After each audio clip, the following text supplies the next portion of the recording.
Okay, now we're recording.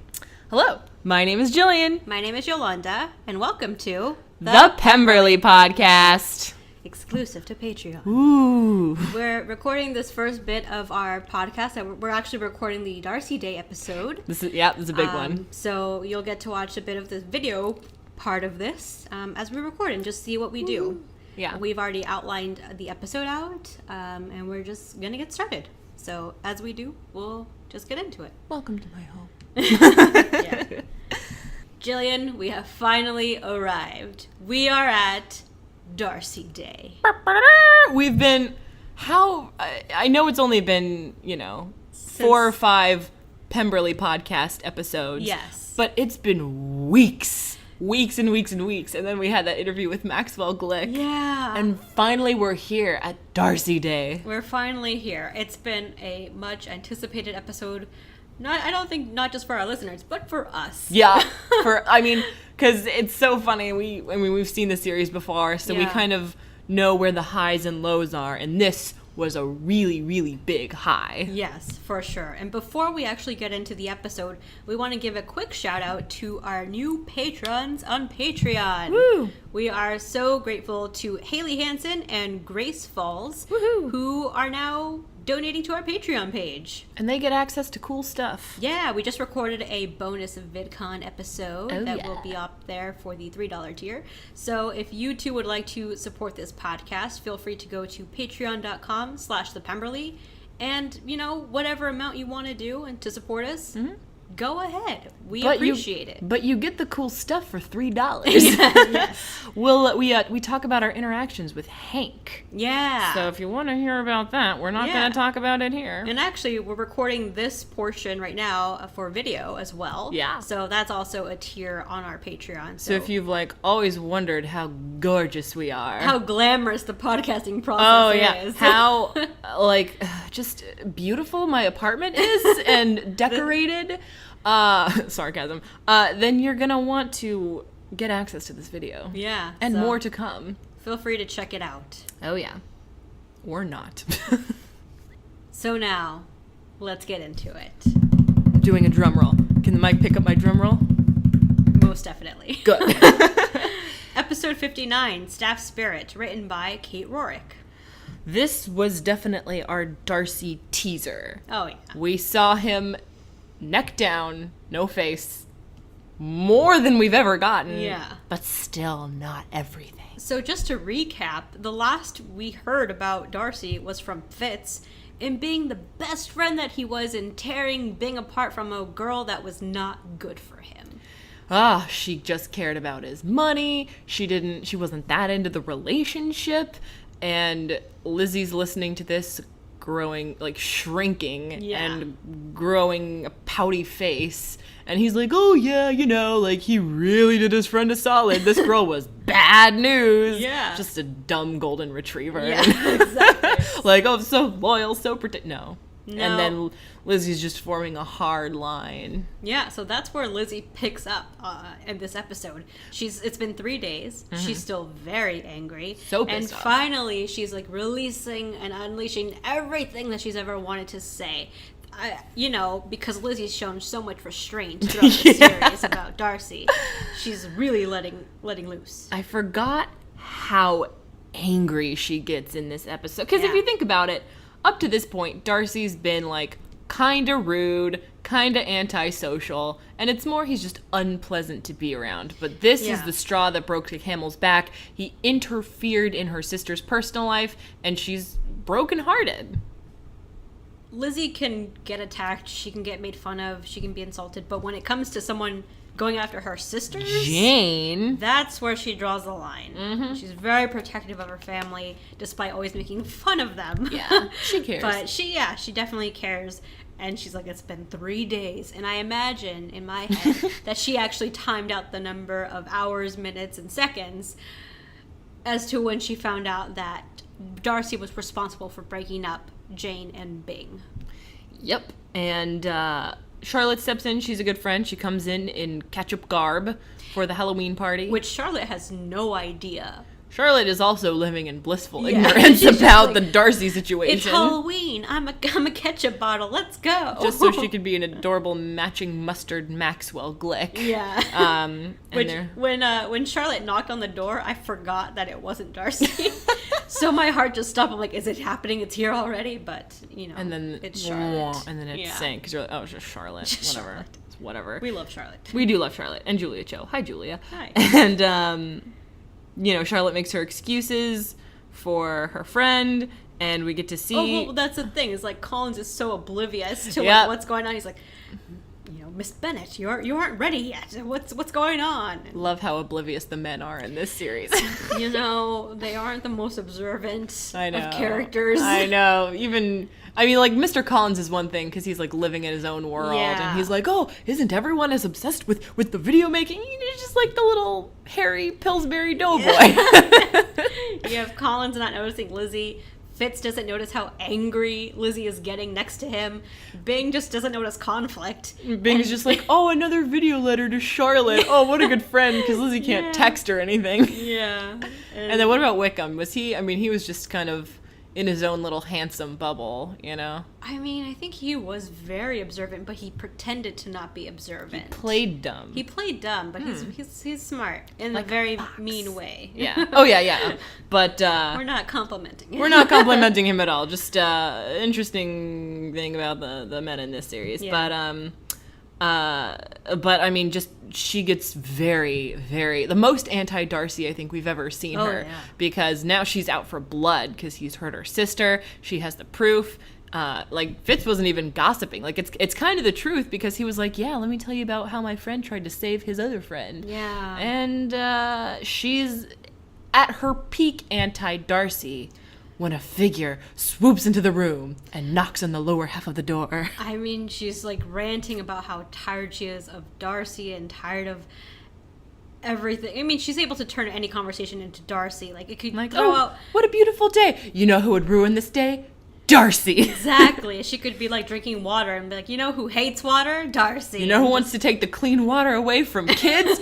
Darcy. Anything relates back to Darcy just to complain about him. But granted, he's pretty awful. He is pretty in this scenario. He's awful, but he's done an awful thing. He's actually, I would say, earned this disdain. Oh yeah. Because he did it to protect his friend, but he hurt Jane, who's everyone's favorite person. And Lizzie actually brought up a point about Caroline, in how, at least at one point, Caroline has been watching these videos, but no longer, or is she just completely ignoring these videos? I don't think it's even so much about knowing about the videos. Well, I think the only thing about her knowing about the videos is she knows how Jane feels about Bing. Yeah. And she comments pretty correctly that, she would understand that if someone had an issue with Jane, it should be Caroline, because she's got to be, if Bing ends up with somebody, that's her new sister-in-law. But, why in the heck should Darcy care who his friend dates? That's the thing. It's there's never been anything negative between Caroline and Jane. They were besties. Yeah, and it is strange that Caroline wouldn't... She kind of just takes Darcy's word for it and doesn't take into what, she's already seen. She's seen how much Bing cares about Jane and how Jane cares for Bing. So she just, let it happen. She just let Darcy kind of swoop in and tear them apart. And we'll get into that more later as far as, why didn't Bing step up more? And why didn't he just take charge and be like, you know what, Darcy, you're wrong? Yeah. And... Lizzie mentions that a little later. So she's at peak anti-Darcy, just, virtually hitting his character over and over again. Mm-hmm. And then he... back to where we were, swoops into the room and knocks on the bottom half of the door. We don't see his face, but the fangirls go wild. We see suspenders, a plaid shirt, and a tie. And the fandom died. That's all we get. And then Lizzie says, Darcy, and they don't even show him in the thumbnail for the next episode. You're like, is he gonna sit down? But no. I texted my friend Ashley, who was the one who turned me on to the Lizzie Bennet. She's the reason I know about it and, found it when I did. And I texted her today and I was like, hey, did we watch this episode together? Because we were like freshmen in college. And so I was like, were we together when we saw this? I imagine we were, because we would have cared. And she's like, yeah, I think we were just screaming and like pushing each other like we did. Well, we would like sit next to each other, like this close to each other, and like, oh my gosh, like we're playing fight or whatever, like, because we can't freaking stand it. I know. And then we didn't get to see his face. It was so much anticipation of like, really, they're not going to show his face in this episode. It's like you can see the time code going and like 10 seconds left, and they're showing him and they're not showing his face, and oh my goodness, what are we going to do? They're going to blue ball us up to the very end. No, it was... What was I going to say? It reminds me of in the, from the Rocky Horror Picture Show, there's this part where Dr. Frankenfurter, whatever, he goes, I see you quiver with anticipation. And then like 5 seconds go by and he's like, patient. Like that's what that was. Like, I know it's there, I know it's coming, but I have to wait until Thursday to see it through like clenched teeth.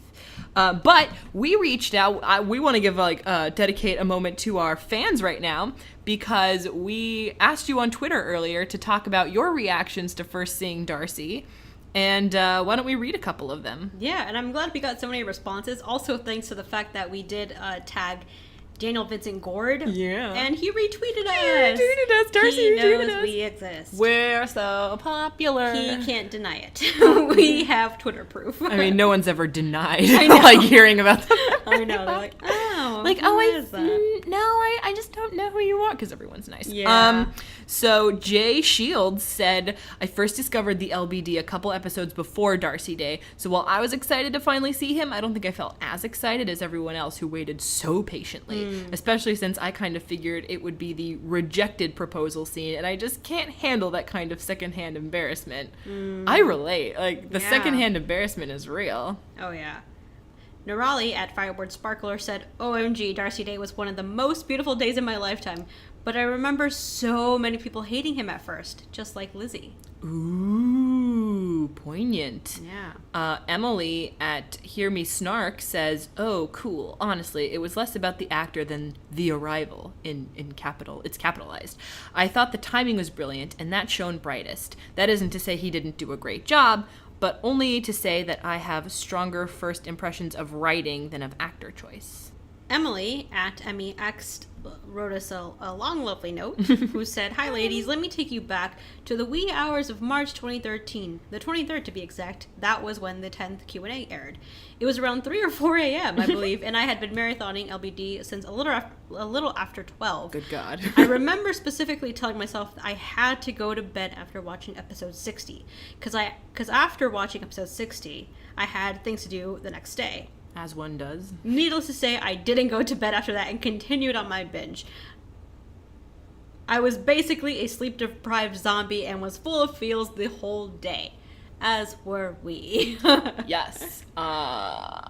It's funny how, like, I feel like when the Lizzie Bennet Diaries was happening, it was probably one of the most important things in my life. Yeah. Like, the ranking was like friends, family, class, Lizzie Bennet Diaries, you know? Health. Eating, nutrition. Abby Lee at AQT Ben said, I actually filmed myself watching Darcy Day for a friend, and it went something like this. And it is a gif of a cat saying, or looking like it's saying, OMG. Princess Lessa at Rookbat3Pern says, I thought he seemed a little too stiff at first, but I got over it. Winky face. He's supposed to be stiff. I mean, that was the thing. I think I thought that too. He seemed like he was very stiff, a little robotic, like the robot Darcy malfunction. But I think you kind of, it grows on you a bit more as it goes on, and you kind of see him, because he's coming in, he's nervous. He has a confession, he needs to get it across, and that's what he's there to do.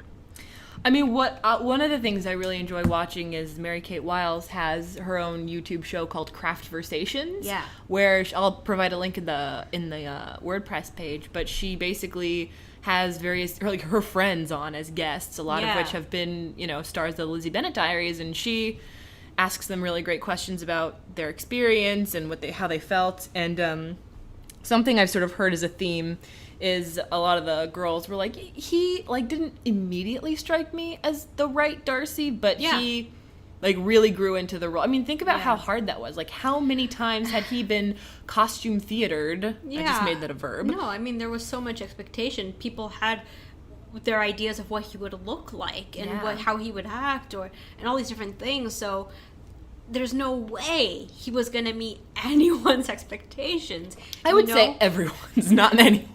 Oh, sorry, everyone's. No, there's no way he was going to impress anybody. No. I mean, there was no way he was going to meet everyone's expectations. But that's everything. You have, like, the different Pride and Prejudice adaptations already, and people are so attached to those, or people have just read the book and they have their own picture in their heads of what Darcy would look like, how he would be. So to finally arrive at this day where we finally see him, where unlike those other adaptations, we see Darcy from the start. This is a thing where, he's not revealed until over halfway through the series. Yeah, that's, and this is something we've discussed in the past too, like, there were going to be no surprises, because this is Pride and Prejudice. It's a story that's been around for over 200 years, and so one of the things that was so just exciting about this series is that we didn't get to see our leading man for over half, like, we essentially went 60% of the whole show without seeing his face, without hearing him speak, without hearing his side. Like, it was all